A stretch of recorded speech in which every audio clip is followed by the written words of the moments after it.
Hello everyone and welcome to PCR London Valves 2025. I'm Chris Allen and I'm delighted to be joined by Michael Reardon today, cardiac surgeon from Texas, United States. And we're talking mitral intervention today, transcatheter mitral valve replacement. And we've got an exciting study to share with you. And Mike, could you please start by saying what was the question that you were trying to answer with the study? So we started this with our very early generation transapical valve, starting in 2015, a decade ago, with a group of very high-risk patients. We wanted to see if we could implant this valve, safety with good efficacy. Now the question we want to answer now that we're 5 years out is, does this valve work? What's the performance? Is it durable? And we're really focused on that. Great. And could you tell us about the population? This was quite a high-risk population. Yeah, this population were all people that I would not operate on as a surgeon. I mean, they were really bordering all on extreme, and were all sent for a transapical. So again, they're getting a thoracotomy, they're getting a transapical approach, but we didn't have an alternative at that time. So again, the real key was, could we do this safely, and then would the valve work, and how does it work over time?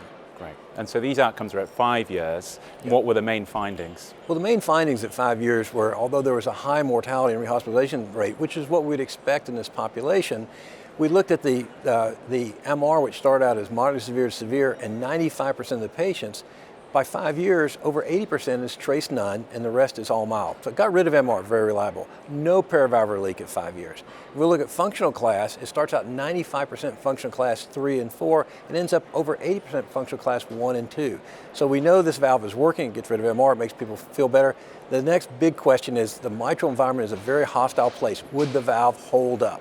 And the answer is yes. There was only one reintervention, which happened at before 30 days, a valve and valve, none after that. And if you look at the valve function, moderate valve dysfunction occurred in 1.4% and severe valve dysfunction in 0%. Thrombosis of the valve, very low, 2 events in year 1 and 1 every year thereafter. Half of those were on people that weren't on anticoagulation and cleared on anticoagulation. So again, we see a very durable valve that continues to function just the way we expect it to. Fabulous. And so what are the implications? What does this mean for the field? Well, I think for the field, this is really encouraging. Again, we also saw, although cardiac EF dropped a little bit, forward cardiac output went up, and right ventricular dysfunction went down. Right ventricular dysfunction in the paired echoes, mild or greater, was 76% to begin with. It was down to 47%. So the RV is recovering. Pulmonary systolic pressure went down. You and I worry as clinicians about the right heart failing, because once the right heart fails, we're in trouble. Yeah. Now we know this valve's going to hold up. We've moved on to a 29 French transfemoral transeptal system. The valve's been redesigned to move it more in the left atrial to make less LVOT obstruction. We've increased our screen success rate by 20% because of that.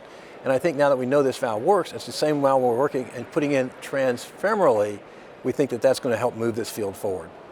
Fabulous. Okay, so that's a real main message for us. You know, even out to 5 years, the hemodynamics are excellent, valve failure is low, and we're hopeful that that will transmit into the newer design. Yeah. Wonderful.